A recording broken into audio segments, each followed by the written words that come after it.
7,6% des accidents du quotidien ont pour origine l'activité domestique. Assurance accident de la vie, la sécurité par tous les temps.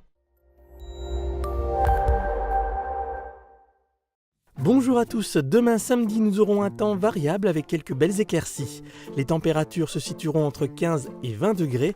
Samedi 20 août, nous fêterons les Bernards. Le soleil se lèvera à 6h29 pour se coucher à 20h33. Tout de suite sur Mosaïque, gros plan sur un accordeur de piano Jean-François Louis. Puis l'émission Entre les lignes accueille Bernard Zara pour son livre « L'avenir du droit local s'écrit en pointillé ». Excellente journée sur Mosaïque.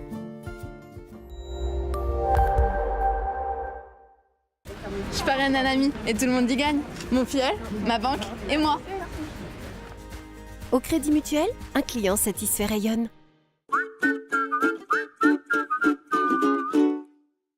Rendez-vous au 20e Salon Bio à Rohrbach-les Beach, les 26, 27 et 28 août. Au programme, plus de 100 exposants, des conférences, des animations et samedi soir à 23h, un grand feu d'artifice.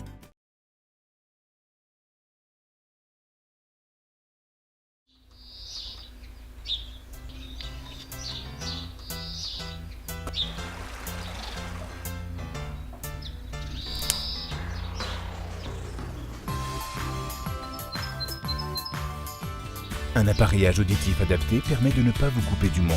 Réagissez et faites confiance aux professionnels de la passion de l'audition. Pour une rentrée réussie, Majuscule Sarreguemines vous propose un large choix en papeterie de marque. Ben, Puma, Les Mignons et bien d'autres encore. Et surtout, venez découvrir les sacs de marque Herschel, une nouvelle marque et une exclusivité dans la région. Bien sûr, les marques Quicksilver, DDP ou l'indémodable Eastpak vous seront toujours proposés dans un large choix. Vous trouverez sans aucun mal le produit qui vous correspond. Majuscule Sarreguemines, au bureau comme à la maison, à côté du Grand Frais. Transport, matériel médical, aide à domicile. AVS Santé, notre métier, vous accompagner. Vive le bois! Mobilier, dressing, escalier, porte, une maison tout en harmonie avec Firsch Menuiserie. Soyez Cloud Manager. Choisissez ID Réseau, partenaire des plus grandes marques Cisco, HP, Citrix. Dominique, votre conseiller en revêtement de sol. Construction, aménagement, génie bois, une équipe de pros.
Forêt.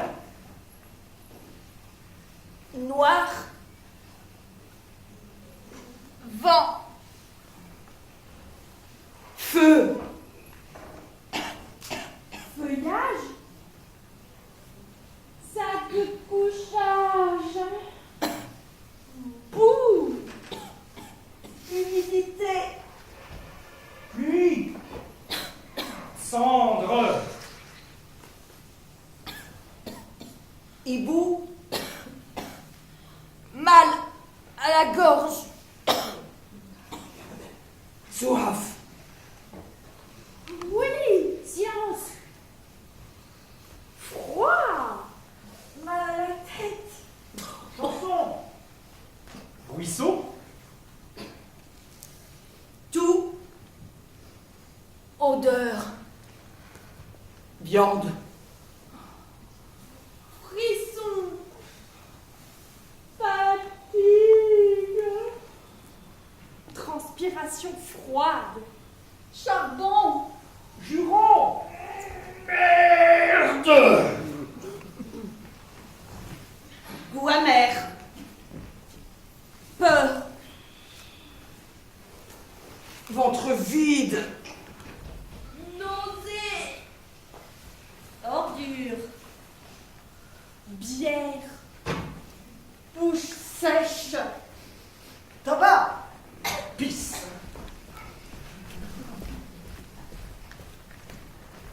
Verre cassé. Pas dans la boue.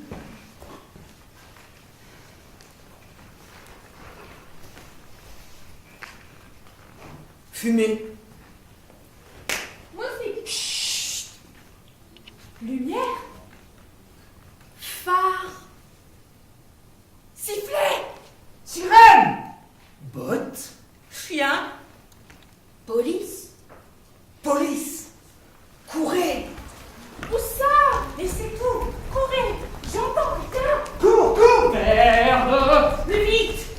Merde. Mais cours, bordel, cours. J'en ai marre. Mais cours, c'est tout. Ras-le-bol. Ne pense pas, ne parle pas, cours, putain. Cours, cours. T'es fou. Mais il n'y a personne. Y'a personne. Attends, arrête. Respire. Il n'y a personne. Regarde, y a rien. Écoute, y a rien. Ça va aller. Personne. Personne.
Une fois son voyage payé, il a fallu attendre que le bateau soit prêt. Et puis un soir, enfin, elle fut amenée jusqu'au bateau. L'équipage était constitué d'une dizaine d'hommes, silencieux et pressés. Ce sont eux qui donnèrent le signal de l'embarquement. Les centaines d'ombres confluèrent alors vers la petite passerelle et le bateau s'ouvrit. Elle fut l'une des premières à embarquer.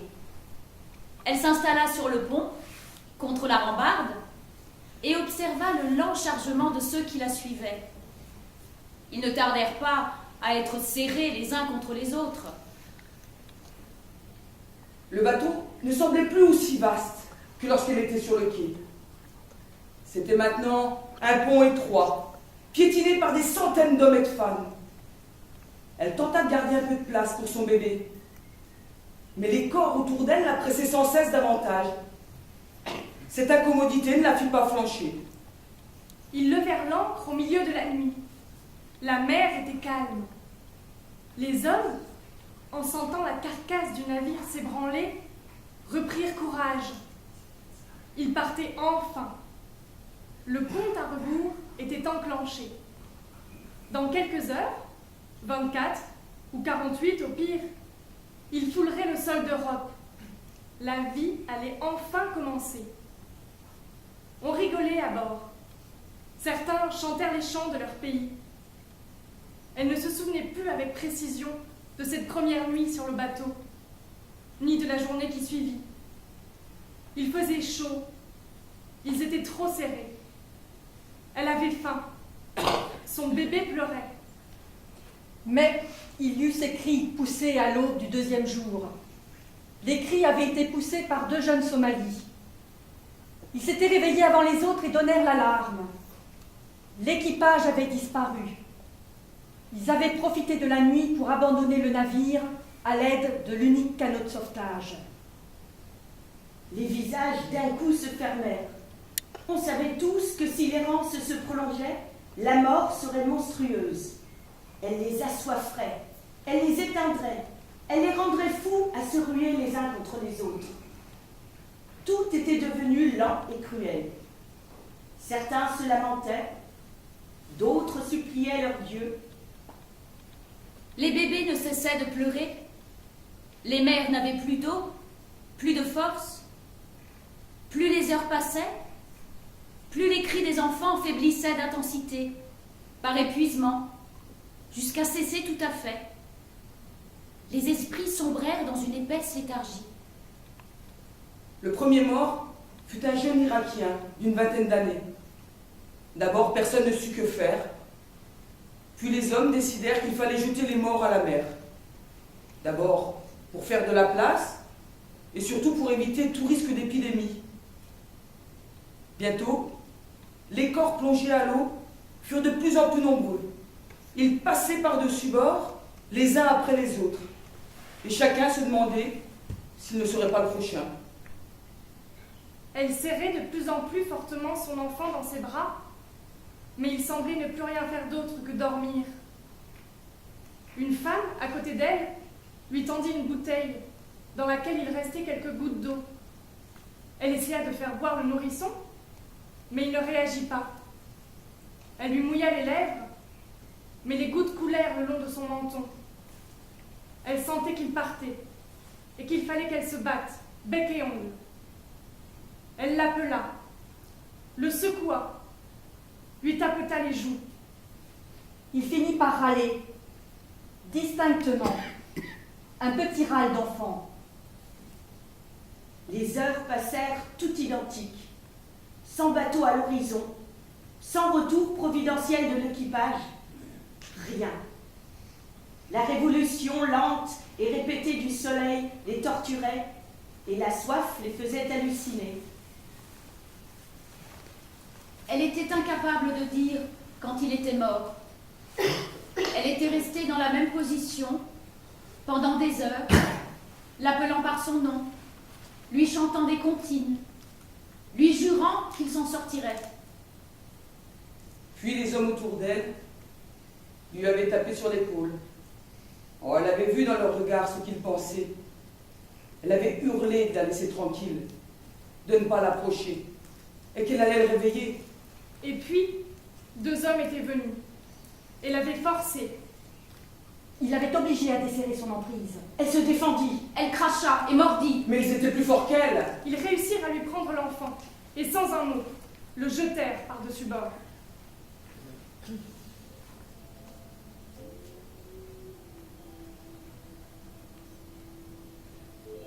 Elle se souvenait encore du bruit horrible de ce corps aimé, embrassé, touchant l'eau. Son esprit assommé ne pensa plus à rien. La fatigue l'envahit. À partir de cet instant, elle renonça. Elle se laissa glisser dans un coin, s'agrippa à la rambarde et ne bougea plus.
Ali. Date de naissance. L'année de la grande sécheresse. L'avenir. Après la guerre. Tissam, quelle guerre? Ce serait plus simple si vous pouviez me donner une date plus précise. Le 12 février. Le 3 avril, 18 septembre. Samir ou Samuel? Je ne sais pas, c'est comme ça qu'on m'appelle. Nom du père, nom de la mère ensuite. Joseph. Le père appelle. De mère Sarah. Myriam. Samantha. Tissam, c'est comme ça que je m'appelle. Quelle guerre? 34 ans. 23 ans. 26. Je ne sais pas. Si, c'est mon passeport. Si, c'est moi sur la photo. La photo est floue, hein? Je n'ai pas de livret de famille. On m'a volé mes papiers. Dieu m'est témoin. On invente, on parlera littérature après. On a dit qu'on pouvait devenir qui on voulait de l'autre côté. Depuis quand croit-on tout ce qu'on nous dit? Pas tous en même temps. Madame. Monsieur. S'il vous plaît, cuisinière. Chauffeur. Non, je ne peux pas écrire ça, c'est trop long. Quoi? Du travail. N'importe quel travail. Oui, vous. J'ai pas peur de travailler. Lana. Je fais rappel. Alyosha. Je me marierai de père Bogdan. Le père d'abord, la mère ensuite, s'il vous plaît. Aziz, comme mon père. Veuf. 8 enfants, 5 filles, 4 garçons. Dans le bâtiment. Ça fait 9. Gens du voyage, ça ne veut rien dire. Oh, vous allez nous donner un laissez-passer? Je suis désolé, je n'ai pas de catégorie nomade. Oh. J'ai faim. Bon, écoutez, je dois remplir toutes les cases du formulaire. Nom, prénom, date de naissance, lieu de naissance, nom du père, nom de la mère, professionnel dans l'ordre. Une fois que la procédure d'accueil sera formalisée, je vous expliquerai la suite.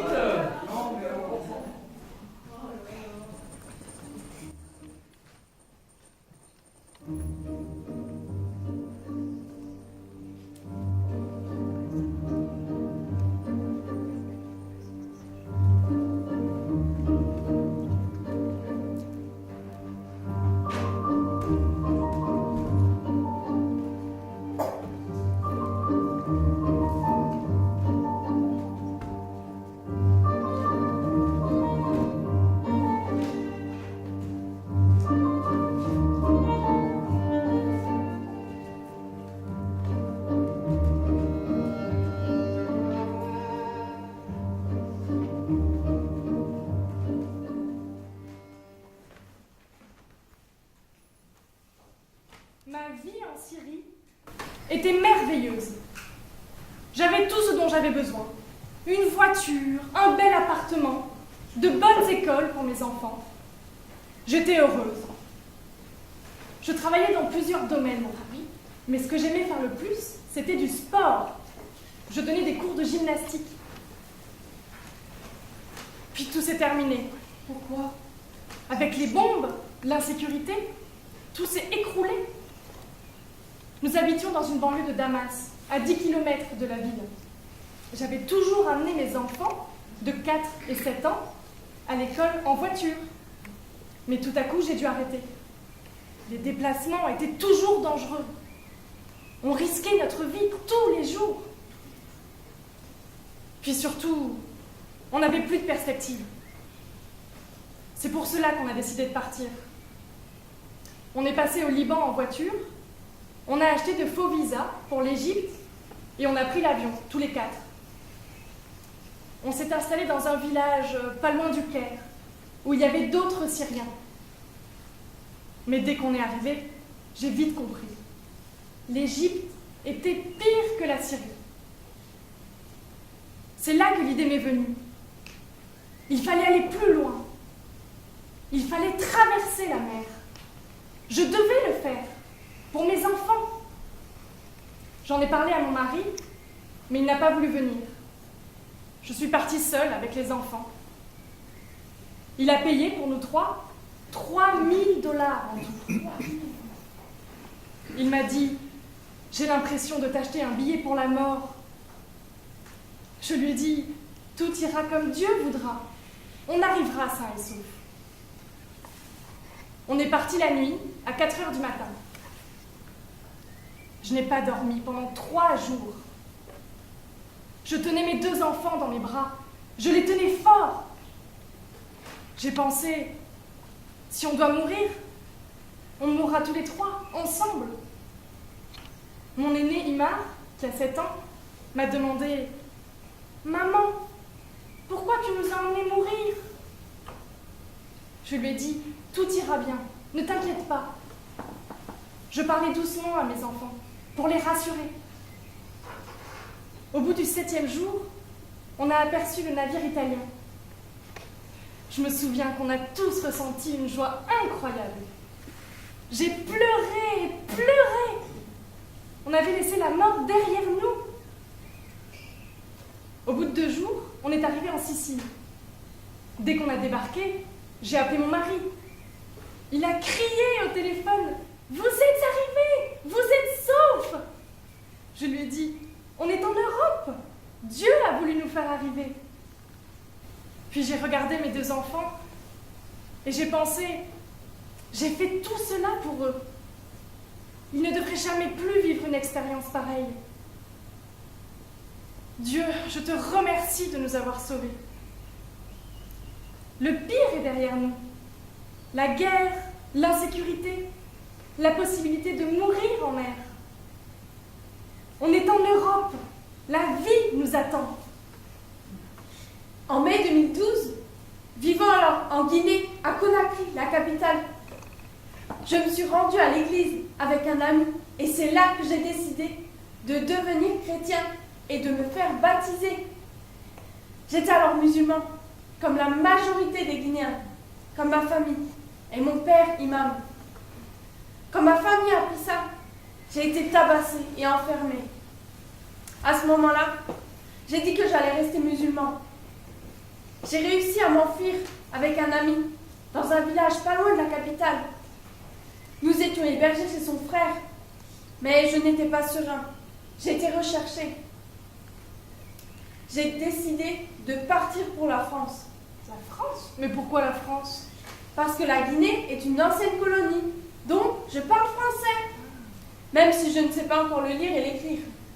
Un homme a tout organisé pour moi, les papiers, le billet d'avion, le visa. C'était en mars 2013. Je me suis rendue à l'aéroport de Conakry, cachée, avec une casquette pour ne pas qu'on me reconnaisse. Une fois dans l'avion, j'étais soulagée.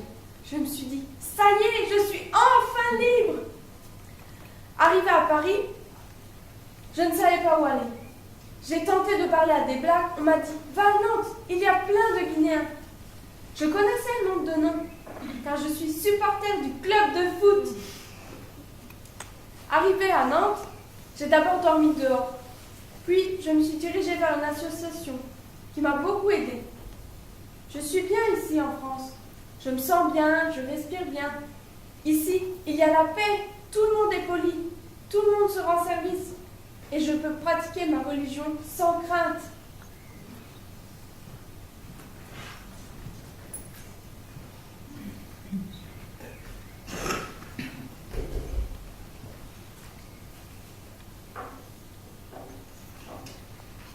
De toute façon, les chrétiens dans ces pays-là, ils se font tous zigouiller. Alors ils sont mieux dans les pays musulmans. Et la Syrie, elle est en train de retrouver peut-être un semblant de paix. Quand on voit à la télévision, tout n'est pas cassé. Ils sont en train de refaire... on voit que Palmyre n'est pas entièrement démoli. Alep non plus, Damas non plus. C'est un très beau pays, la Syrie. C'est grand. Ils sont mieux plus près, en Turquie. Ils sont mieux dans ces pays-là. Même en Jordanie, qu'on les aide là-bas, parce qu'ils sont plus proches de leur éducation là-bas. De leur culture. Ils ont beaucoup de mal à vivre ici parce que c'est pas la même éducation. On n'a pas la même culture, on n'a pas la même éducation. Les gens. Et ça, c'est pas être raciste, c'est la vérité. Les gens avec des appartements agréables, ils n'ont pas envie de se retrouver devant un camp d'émigrés. Ça paraît du bon sens. Vous aimeriez, vous, que votre fenêtre de salle de bain donne sur un camp d'émigrés? Certainement pas. Il y a 3 générations que j'habite ici, Alors, je n'aimerais pas qu'on vienne me salir le quartier, hein.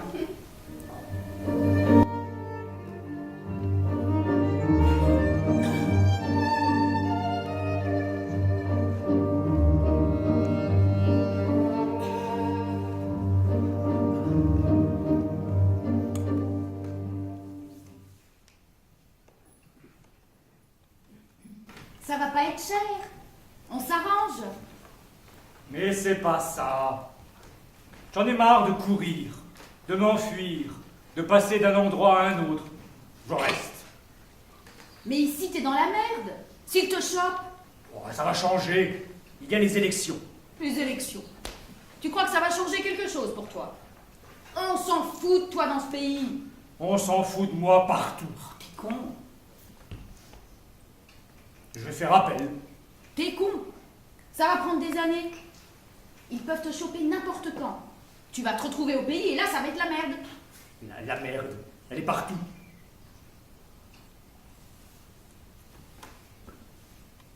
Épouse-moi.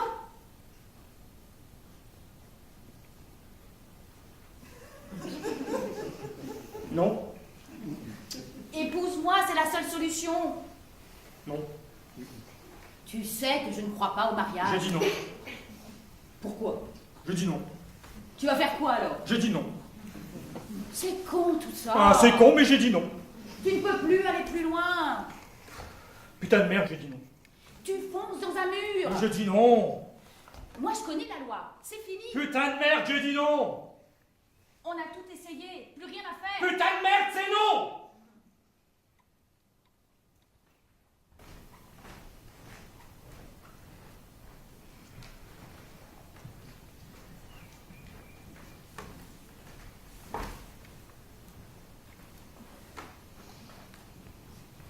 Tous les êtres viennent de Dieu et ils sont égaux. Mais la vie diffère toujours de ce qui devrait être. Ici en Russie, nous ne sommes même pas de seconde zone, comme les Biélorusses, les Ukrainiens ou les Moldaves. Nous, les Ouzbeks, sommes de troisième zone. Une fois, j'ai travaillé chez un riche d'ici. Au déjeuner, on nous a servi le thé dans une tasse neuve.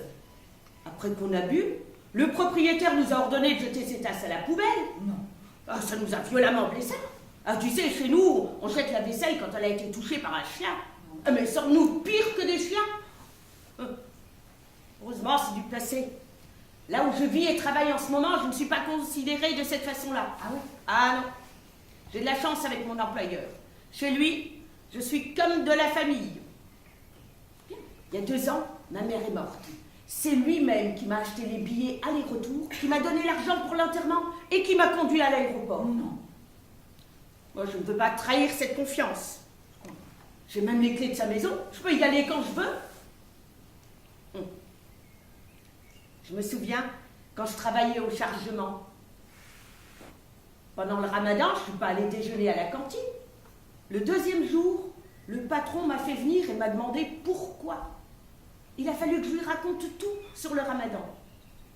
Ah ben, j'ai été agréablement surpris quand à l'heure de l'iftar, à la tombée du jour, le patron m'a de nouveau fait venir à la cantine et que j'y ai trouvé un repas préparé sans porc. Et comme ça jusqu'à la fin du ramadan. Le cuisinier m'a servi personnellement, alors que jusque-là, la cantine ne fonctionnait qu'à l'heure du déjeuner.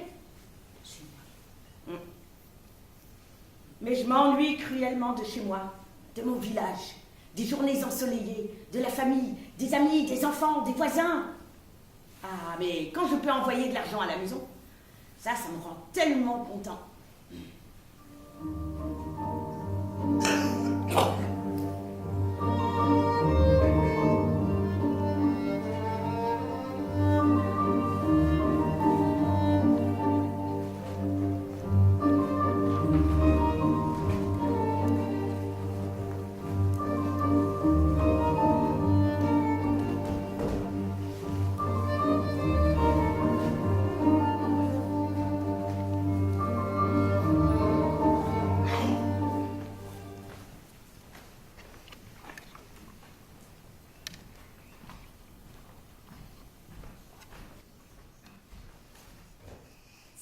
Toi, Paul.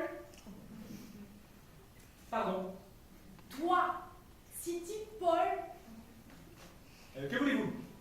Paul Pôle de l'emploi. Oui, vous êtes ici, vous y êtes. Les pôles de l'emploi. Oui, c'était toi. Paul. Oui. Paul, c'est toi, dis. Bonjour madame. Dis Paul, toi. Je me nomme Paul, oui. Je crois que je n'aurai pas la patience pour gérer la petite dame. Je te la laisse, je prends ma pause. Bonjour madame. Bonjour, madame Paul. Rendez-vous? M'y voici. Comprenez-moi bien, chère madame. Ah, je t'y comprends. Tu parles très bon. Pour être reçu ici, il faut avoir un rendez-vous. Rendez-vous. Oui, Milady, Simone. Milady. Simone, c'est ma voisine. Milady, vas-y, Paul dit l'emploi, cours-y vite. Le bonheur est dans le pré. Cours-y vite, cours-y vite. Le bonheur est dans le pré, cours-y vite. Il va filer. Encore un Paul, chère madame. Un Paul fort. Demande-lui ses papiers. Prenez votre pause, Jean-Paul. Allez prendre l'air. J'ai arrêté de fumer. Dis Jean-Paul, toi. Chère madame, auriez-vous l'extrême obligeance de me présenter vos papiers? Les papiers, les voici. Elle est française. Française? Ah bah d'après ces papiers, oui. Défaut. Les pas du faux, les tout neuf. Vous êtes française, c'est formidable. Je m'étonne en silence. Allez prendre votre pause, Jean-Paul. J'indispose? Ainsi vous êtes française, chère madame. J'y suis comme j'y suis. Je suis comme je suis. Je suis faite comme ça. Alors si j'ai envie de rire, oui, je ris aux éclats. Jacques Prévert. Les bonheurs est dans les primaires. C'est ça, oui. Es-tu française, toi, Paul? Absolument. Nous sommes un peu français. Et depuis quand es-tu française, toi? Oh, 500 ou 600 ans. Mais tu fais pas si vieux, hein. Et vous, chère madame, vous êtes française depuis longtemps? 10 jours. Elle n'est pas inscrite. Je t'en fiche mon billet, elle n'est pas inscrite. Que faites-vous? Je t'y fiche les billets. Mais pourquoi? Pour qui? Pour qui? Pour lui? Pour les Paul qui me donnent 10 l'emploi. Mais nous sommes en France, chère madame. En France, il n'y a pas de pot de vin. En tout cas, pas pour les petits fonctionnaires. Pas pour les petits Paul dit l'emploi. Je donne mes billets. Au ministre du Travail.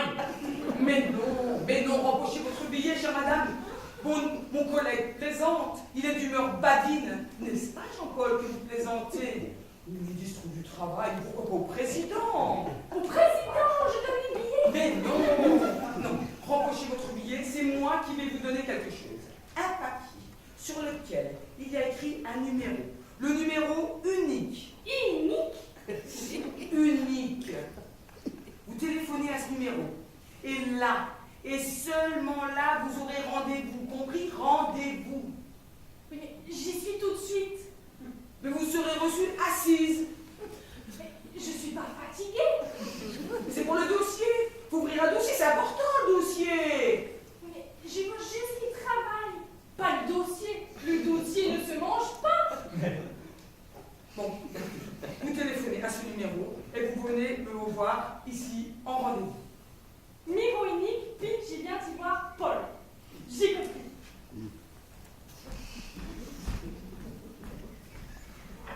Un petit poème, Jean-Paul?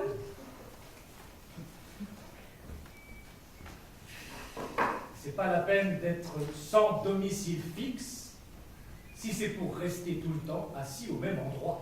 Bah, de toute manière, toutes ces nationalités réunies, soit c'est les JO, soit c'est un centre de rétention. L'immigration choisie, si c'est moi, je ne garde que les Auvergnats. Ouais, moi, je m'enverrai ça, comme ça, j'ai besoin de personne. Nommez-moi.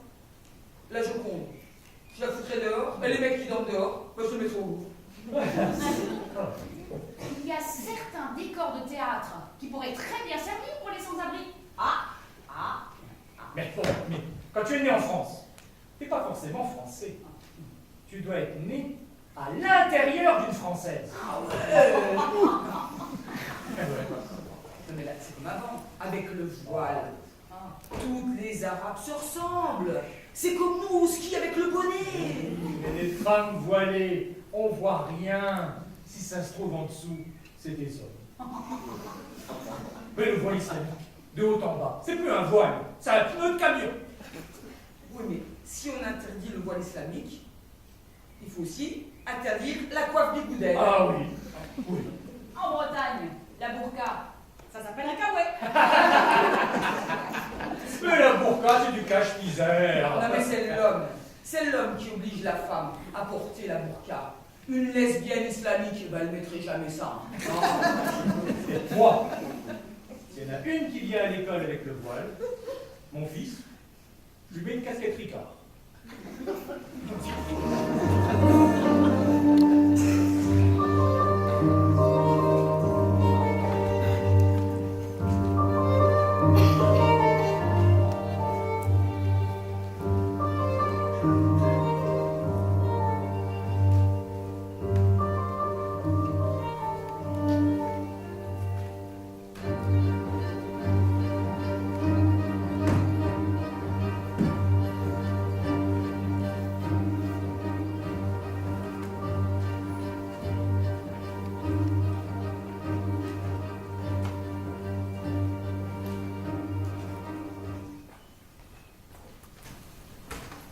De mon côté, j'ai rencontré Kibrom, un Érythréen. Après le lycée, il a été enrôlé de force dans l'armée, comme la majorité des hommes en Érythrée. Aujourd'hui, le gouvernement, il ne recrute plus seulement des jeunes. Il embrigade ceux de plus de 60 ans, les vieillards, n'importe qui. Et quand on devient soldat, on n'a plus le droit de travailler. Et pour lui, ça signifiait la honte. Alors, il a commencé à travailler comme couturier dans un atelier clandestin qu'il a lui-même aménagé. C'est bien. Il a été découvert et envoyé directement à la prison de Traxi à Asmara. Il y est resté 10 mois. Et peu de temps après, ils ont découvert qu'il était pentecôtiste. Cette religion, elle est interdite en Érythrée. Seuls les musulmans, les chrétiens orthodoxes, les catholiques et les luthériens sont acceptés. Et il est retourné en cellule. Pendant 1 an, il est resté menotté à un barreau. Menotté à un barreau. Il avait encore les marques sur les poignets. Il a été transféré de la prison d'Adjiba Massawa, la plus redoutée du pays. Le transfert d'Asmara s'est fait de nuit. Le camion transportait 47 détenus. Lorsqu'il s'est arrêté pour les faire descendre, il s'est dit que les gardes n'auraient pas le temps d'armer leurs fusils et de tirer. C'était maintenant ou jamais. Alors il a couru, il a bien entendu des tirs, mais il était déjà loin. Il s'est caché sur la côte, dans un trou, jusqu'au matin. Il a réussi à contacter un de ses cousins qui a pu le rapatrier à Asmara. Mais il était un homme mort s'il restait en Érythrée. 5 jours plus tard, il a reçu un coup de téléphone. De qui? Un homme lui donnait par code un lieu de rendez-vous. Ils étaient 5 candidats au départ.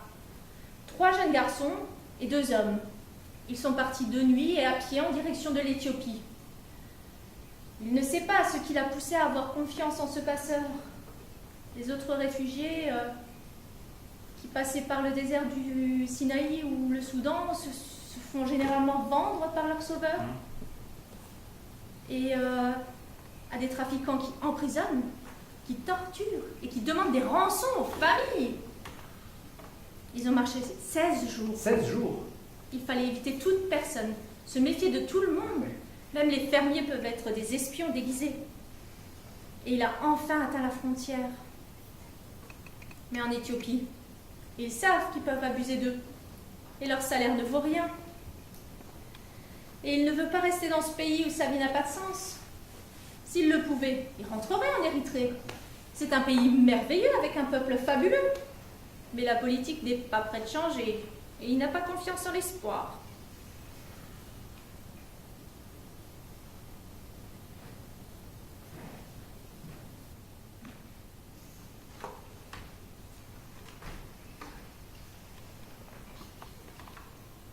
Monsieur, vous avez sollicité pour auprès de mon service, en date du 10 mars 2006, le statut de réfugié. Au vu des documents produits à l'appui de votre demande, j'observe que cette demande est manifestement infondée. J'ai l'honneur de vous informer que le statut de réfugié peut être demandé en application de l'article 1er A2 de la Convention de Genève du 28 juillet 1951 par toute personne qui répond à la définition de l'article asile conventionnel.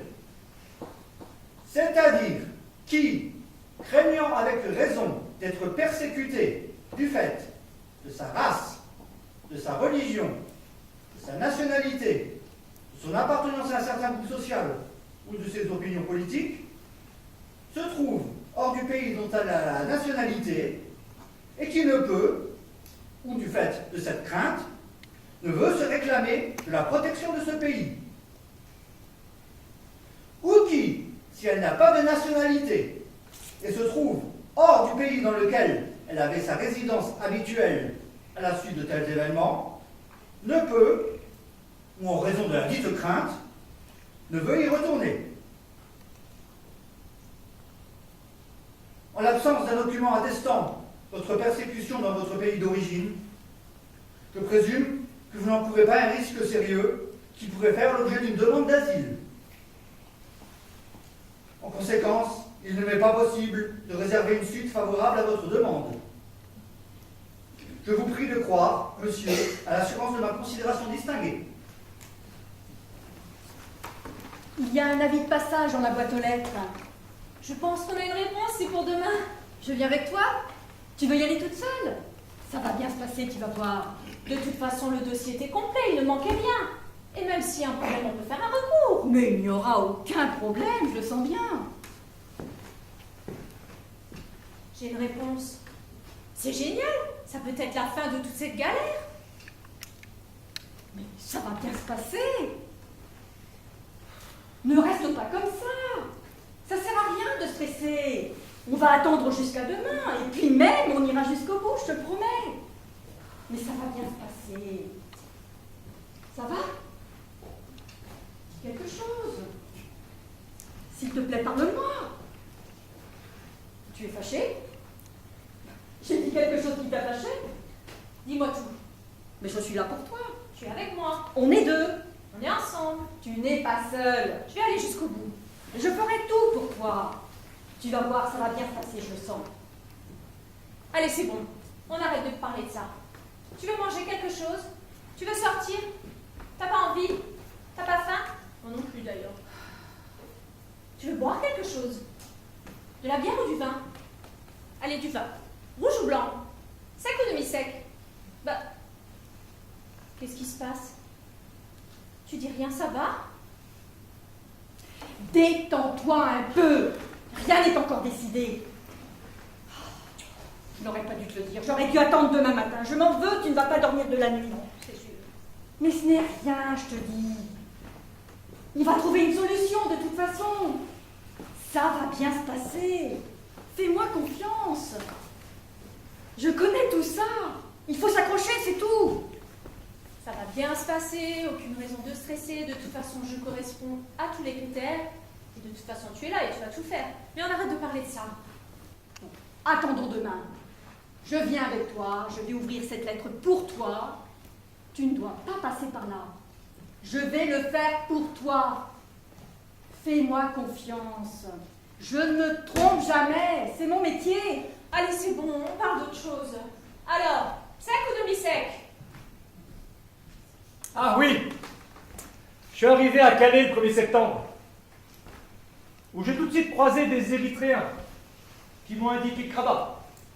Kraba, sur un squat proche du centre-ville, où j'ai rencontré Jacob, mon ami soudanais. Dès notre deuxième nuit, nous sommes partis pour la jungle, un campement basé en zone industrielle. Oh, il y a beaucoup de monde à la jungle. Je dirais 500 personnes. Parce que c'est le meilleur endroit. C'est juste à côté de la grande route où passent les camions qui vont en Grande-Bretagne. En permanence, il y a des gens au bord de la route qui espèrent qu'un des camions va ralentir. Certains dorment dans les tentes, pendant que d'autres courent au bord de la route.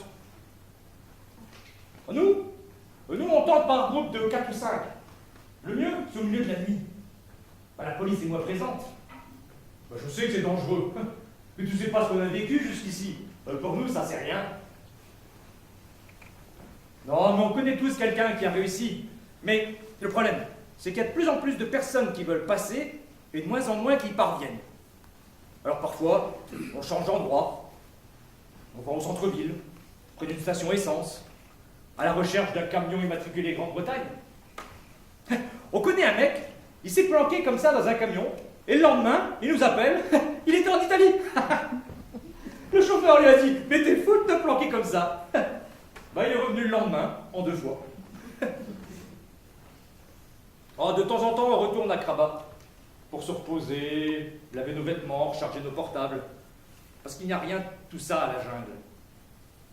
Non, j'ai pas vraiment de contact avec les gens d'ici. Il y en a qui veulent pas de nous. Comme ce commerçant qui voulait pas me vendre une carte SIM parce qu'il fallait un passeport pour ça. Ou comme ces fascistes qui par 2 fois se sont mis à me courir dans la rue en criant. Ils ne veulent pas de nous, mais parfois ils nous empêchent de passer. Ouais, il y a de bonnes et de mauvaises personnes partout, mais je m'attendais pas du tout à voir ça ici. On est en Europe, les gens vont à l'école. T'as vu nos conditions de vie? On dort parfois par 10 par tente. Ouais, si je le pouvais, j'essaierais de changer tout ça. J'ai toujours voulu avoir un bon métier et puis faire des études. Lorsque tu es érythréen, tu ne fais que survivre en Éthiopie. Je parle un peu anglais, et je sais qu'au Royaume-Uni, on te donne des papiers en moins d'1 mois. J'y ai des amis, en Australie aussi, en Suisse, mais ils ne m'ont pas poussé à partir. Seule la vie m'a poussé à le faire. Peu importe d'où tu viens, nous sommes des êtres humains avant tout.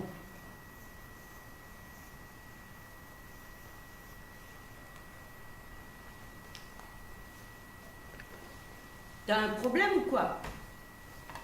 Parle dans ma langue, connard. J'ai demandé, t'as un problème ou quoi? Dans ma langue. On est en France ici, je te parle en français. Non, tu parles dans ma langue. Tout à l'heure, tu parlais dans quelle langue?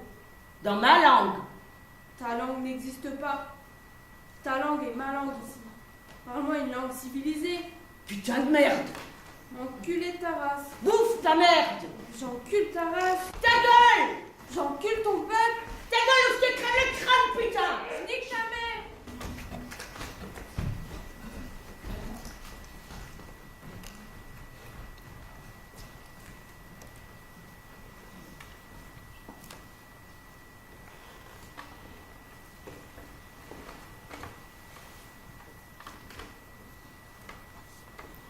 Au début des années 90, il y avait beaucoup d'attentats terroristes au Sri Lanka. Nous n'avions pas confiance. Si quelqu'un oubliait un sac dans le bus, on avait tout de suite peur que ce soit une bombe. Quand on partait le matin, on ne savait jamais si on allait rentrer le soir. Je suis partie une première fois en France en 1993, avec un visa de tourisme. J'y suis restée 9 mois. Puis, nous avons pensé que les choses allaient s'arranger, alors je suis rentrée. Ça n'a pas duré. J'ai voulu repartir, mais comme mon visa était expiré, j'étais fichée à l'ambassade, je ne pouvais plus repartir. Ça m'a pris 10 ans. 10 ans avant de pouvoir repartir. Pendant ces 10 années, j'ai bien essayé de m'installer ailleurs. À Singapour, en Thaïlande, en Malaisie, en Inde, au Japon. Mais je n'avais pas de bonne situation. Nous sommes repartis tous ensemble, mon mari avec mes 2 enfants de 8 et 10 ans pour la France. C'était le 2 juillet 2004. En 10 ans, nous avons déménagé 14 fois. Au début, on était logés dans des hôtels, on s'installait et on nous disait « Demain, vous devez être partis ». Alors, on faisait nos bagages. On était dans un hôtel place Clichy qui était affreux. Il y avait des rats sous le lit. Un autre à Château-Rouge qui était bien. Puis après, on était à Saint-Denis, dans un appartement. On était à 7, dans 30 mètres carrés. Puis à Saint-Ouen, à Argenteuil, et de nouveau à Clichy. Là, on était 3 familles dans 50 mètres carrés. Aujourd'hui, on vit dans le 18e arrondissement, dans un appartement qu'on loue 885 € pour 50 mètres carrés. C'est bien la France. On est libre. Si on a un souci, on peut se retourner vers la mairie, l'école, l'hôpital, les assistantes sociales. Pas comme au Sri Lanka. On est soutenu. Les enfants ont des opportunités, ils passent leur bac. Moi, je prends des cours de français. Et au mois de janvier, je vais ouvrir un restaurant. On sera 3. Un Afghan, un Syrien et moi. Je vais cuisiner des spécialités sri-lankaises végétariennes. Ah, si on travaille beaucoup, on peut se faire pas mal d'argent. Et si c'est bon, les gens viendront.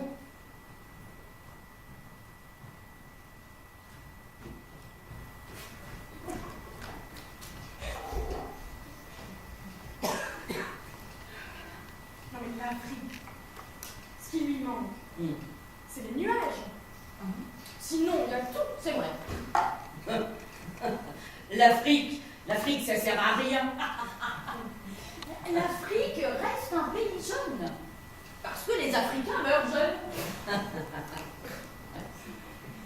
Le Proche-Orient, plus il est loin, mieux c'est. Eh bien l'Europe, ce serait encore plus loin, ça ne me dérangerait pas. Hein, pour moi, un Suédois, c'est pas un immigré. Hein. Et quitte à avoir un tremblement de terre, autant que ce soit en Arménie, plutôt qu'à Limoges. Pourquoi? À Limoges, t'as de la vaisselle. En Arménie, bah t'as rien. T'as rien. T'as rien. Il y a des étrangers dans ton école? Bah non, dans mon école, il y a que des enfants. Moi je dis, c'est pas en mettant plus de flics qu'on aura plus de sécurité. C'est en mettant moins d'étrangers. Mais avec mon chien, on se comprend, même s'il y a la barrière de la langue. Hier, 5 heures de retard le TGV. Ah, mais quand c'était les trains pour Auschwitz, ils étaient un peu plus consciencieux à la SNCF. De toute façon, on va finir par regretter les Allemands, à force de se battre contre les Arabes. Et puis, si tous les gens du monde se donnent la main, hein, c'est qui bosse?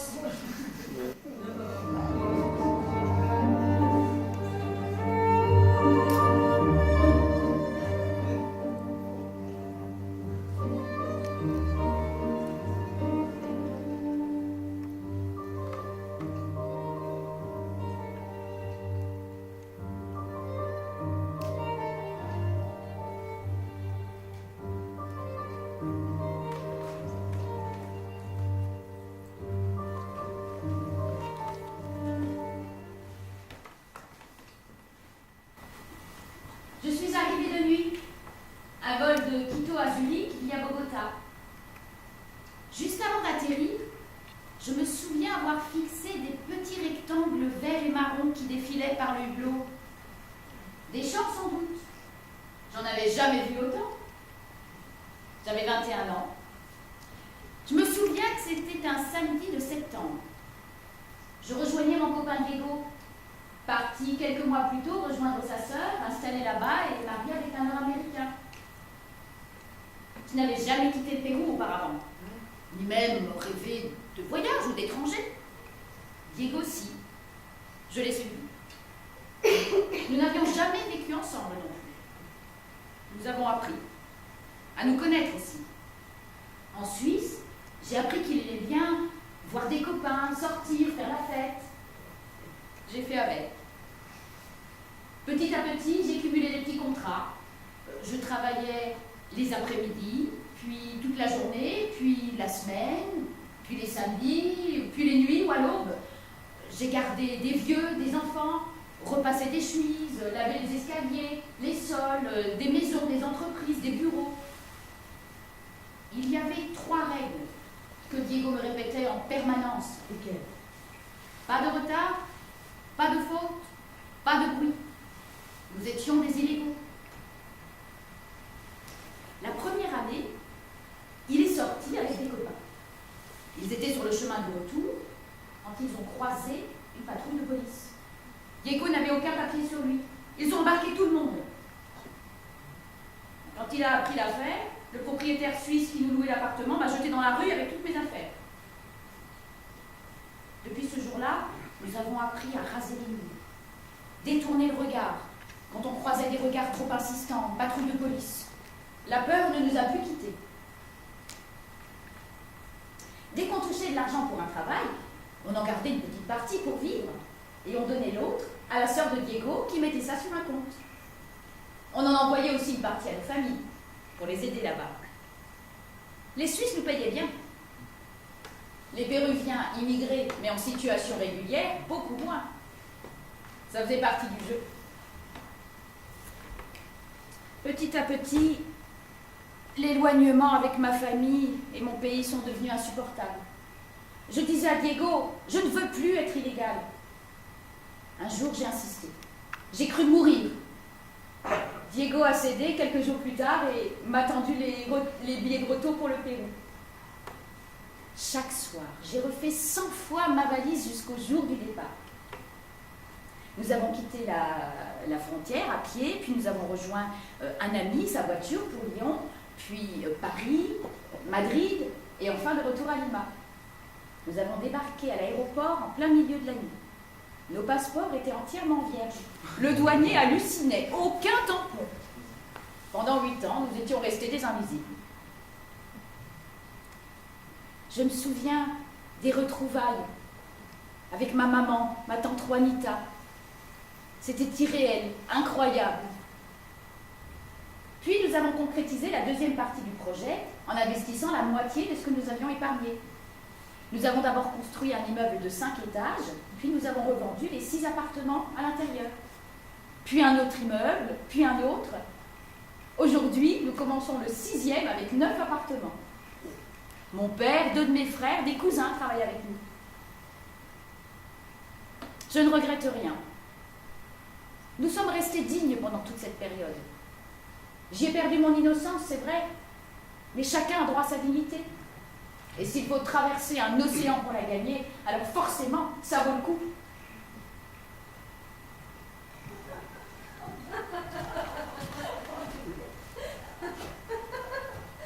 Il y a à peine 50 ans, les Noirs, ils n'avaient même pas le droit de prendre le bus avec les Blancs. Et aujourd'hui, ils élisent un Noir. Mais remarque, si tous les Noirs étaient présidents, ils ne les auraient pas dans le but, c'est pas faux, c'est pas faux. Oui, mais aux États-Unis, ils ont des Noirs capables de se faire élire président. Nous, en France, on n'a que des Noirs normaux.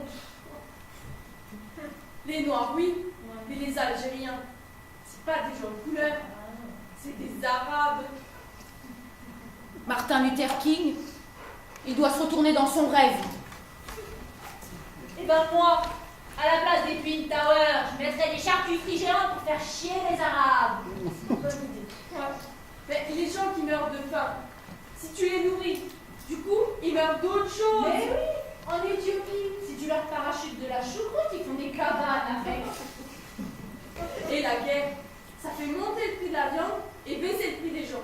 Ben, à croire que les gens, c'est pas de la viande. C'est comme la traçabilité. Ça serait bien plus utile pour les migrants que pour la viande. Mais c'est pas parce qu'on mange pas de cochon qu'il faut mettre des bombes. Le Français, il est capable de donner des juifs pendant la guerre. Mais un coin de champignon, ça jamais. Mais arrêtez de nous faire chier avec votre patrimoine, avec vos frontières, avec votre terre, avec votre accent. Ras-le-bol de l'identité. Votre fromage, votre vin, vos châtaignes de mer, vos sentiers à la côte. Les gens d'ici me font gerber.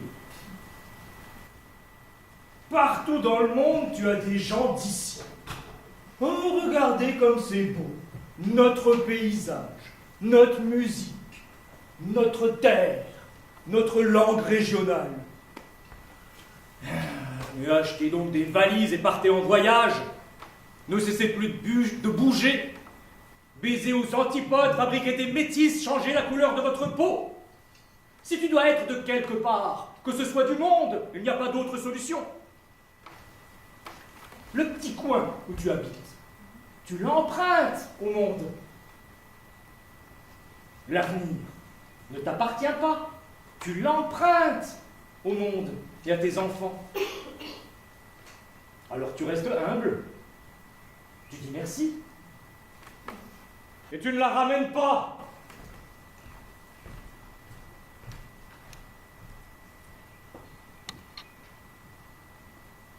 Il y a sûrement des pays qui valent le coup. Il y a sûrement des routes qui mènent un peu partout. Il y a sûrement des enfants rebondissant sur le ventre des éléphants et des pourquoi pas qui mènent jusqu'à demain. Il y a sûrement des serpents, charmeurs, à qui faire confiance, militants pour l'abolition de la souffrance. Petit à petit, mon appétit grandit de découvrir la vie. Il y a sûrement des pays qui valent le coup. Il y a sûrement des routes qui mènent un peu partout. Il y a sûrement des yeux noirs au blanc d'ivoire qui te racontent mille histoires. Et des pays sans violence qui te mènent partout. Il y a sûrement des pays qui valent le coup. Il y a sûrement des routes qui mènent un peu partout. Des moussons, des versants de douces illusions et des inondations pour noyer les têtes de cons. Il y a sûrement des lumières pour ne pas prendre ombrage devant la lune si fière de montrer ses avantages. Et des chiens qui gaiement t'ouvrent ton chemin.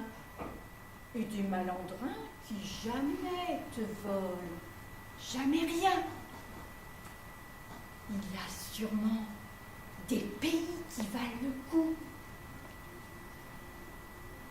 Il y a sûrement des pays qui valent le coup.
Il y a des gens sans passeport. Il y a des gens sans passé. Il y a des gens sans mémoire.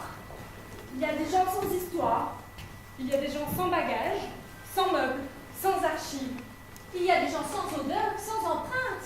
Il y a des gens qui ne laissent pas de traces. Des gens qui marchent le long du mur. Il y a des gens qui se perdent dans la nuit. Qu'on croise un jour et qu'on ne reverra peut-être plus jamais. Des gens qui parcourent des kilomètres tous les jours. Des gens qui ne dorment pas. Des gens qui ne parlent pas. Des gens qui doivent se taire. Oui, il y a des gens comme ça. Je rêve d'un monde où il n'y aurait ni étrangers, ni migrants. Je rêve d'un monde sans émigrés. C'est au fond de nos poches que subsistent murs et frontières. Ce sont les passeports que nous transportons. Il y a ceux qui présentent les bons passeports et les autres, ceux qui donnent les mauvais passeports. Lorsque tu présentes un bon passeport, tu passes la frontière sans angoisse. Et quand tu es détenteur d'un mauvais passeport, tu n'échappes pas au syndrome de la frontière. Et les gens qui souffrent du syndrome de la frontière changent ainsi constamment de nom, d'origine, de pays. Mais le regard qu'ils portent sur la frontière et le regard qu'elle leur rend restent inchangés, quelle que soit l'époque. Parce que le monde évolue d'une manière cyclique. Tantôt on abat d'anciennes frontières, tantôt on en érige de nouvelles. Quel que soit le côté de la frontière où nous nous trouvons, nous sommes tous des émigrés en ce monde. Avec un permis de séjour temporaire, sur cette terre, nous sommes tous condamnés à n'être que des passants. Des passants.